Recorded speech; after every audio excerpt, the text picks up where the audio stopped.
Those blogs we look for high quality, good writing. We look for good comments. We want it to be a nice place to be. A differentiator between us and science blogs is we aggressively moderate the comments. I mean, relatively aggressively. There's no cursing on our blogs, which I'm sure will be addressed later. Maybe. Yeah, maybe. And so my attitude is there's no censorship issue, there's no free speech issue. It's my site. If you want free speech, you can go publish on your own site. Okay. This is, and it's, we focus on writers that, and I think for the most part everybody's a writer. I hesitate to call them, they're bloggers, but in the broader sense they're writers. People that we can promote in other venues. Do they have books coming out? Are they making TV appearances? Are they chairing panels at places? Are they writing magazine pieces? We want people that we can promote in the magazine and through our other platforms. If we have 75 or 100 or 150 bloggers, that's not really viable, so we want to focus on a small number of high-quality bloggers. And we want to focus on audiences and content that attract advertising, which is my big point today. So the question, I guess, for this panel is blogging a business? And I guess the answer, as it is for most things, from my undergrad days at Harvard, is it depends, right? It is and it isn't. What I would say is our perspective is that it's a component of a business. For us, it's not a standalone business. So if you look at it from the media company perspective, my perspective, it's a very, very important part of what we do on the site because it's new voices, it's every day, it's interactive, it's immediate, it's a great part of the site, and readers can engage with it in a way that they can't engage with us in other media. From the blogger perspective, same thing. I don't think that it's actually a business. I'd be surprised. I mean, Phil Plait is our #1 blogger because he sort of makes a living as a blogger. But for the most part, these are writers who are doing other things. They're publishing books, they're publishing magazine articles. So I'm sure we'll get into this in the Q&A, but is blogging a business? I would say sort of. I mean, it's a component. It's a component of a business. I would say that from the writer's side as well as from the media company. So there, I'll turn it back over to Chris. Great, thank you. Gideon Gil, who's the health and science editor of the Globe and oversees the paper's coverage of health, science, and the environment. And everyone's got that. I'm not going to read the whole article because you can read it better yourself. But there are his staff writes two Boston.com blogs, White Coat Notes on the Boston area medical community and the Green Blog on environment issues. And just take it away. Thank you, Chris. I'm long past our this week. Thank you for coming out. I have no PowerPoint, so I'm a technophobe when it comes to PowerPoint. And I was delighted to see that New York Times piece the other day about how terrible PowerPoint is for us. So I'm a strong adherent of that. So, you've heard about two different models of science blogging. We're the third. It's good that I'm speaking last, but I think we've gone from an audience of very educated PhD people that are very scientifically sophisticated. With Seed, we've gone. Discover, I think, is a bit of a more lay person audience, but still people who have a clear interest in science. At the Globe, we're truly mass media. We have readers that come to the Globe and to our website, Boston.com.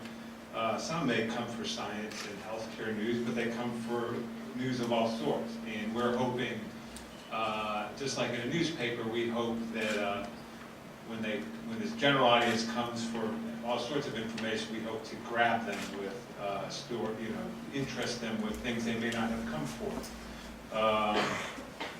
So as Chris said, we have two science-related blogs. I mean, the Globe as a whole has more than 50 or 60 or 70 blogs. It keeps growing. But two of them are specifically focused on science and health. One is the Green Blog, which is focused on the environment. The second we call White Coat Notes, that's focused on health and medicine. And they also, unlike Seed and Discover, we focus quite heavily on our community here in New England, and more specifically Eastern Massachusetts, the Boston area. I mean, we're fortunate to have a very vibrant, exciting, cutting-edge science and medical community here. So that's not necessarily, we don't view that as a huge limitation. There's plenty going on. So we got into blogging 3 years, I think with our blog was about 3 years ago.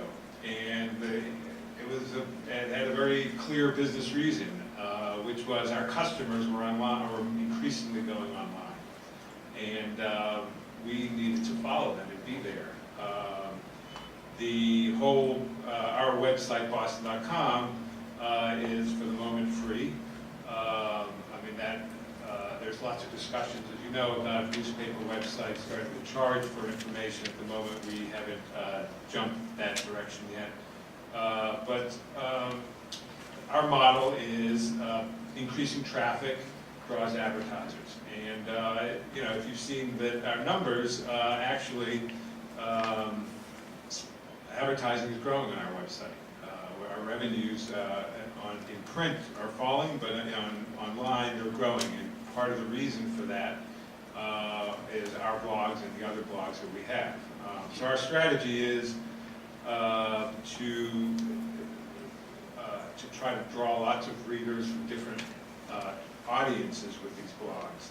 Contrary to the newspaper, where so everything that goes in print, you have to think about, we have to reach a general audience. Okay, we're reaching all of our readers all over this region. Something that's more narrowly about medicine or science that may not reach a really broad audience would ordinarily not get into the print publication.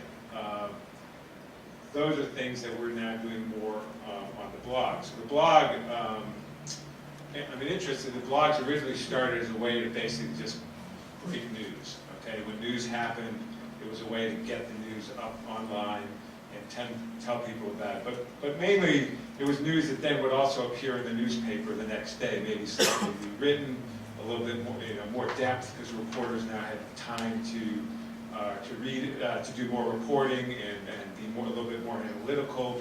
But it was mainly, you'd see an early version of the story online in the blog, and then the next morning in the Globe, you would see a fuller version of it. Increasingly now, we're doing more web-only stories on our blogs, and the idea being, and part of that is space in the newspaper is shrinking, so you have less room for stories that would otherwise have been there.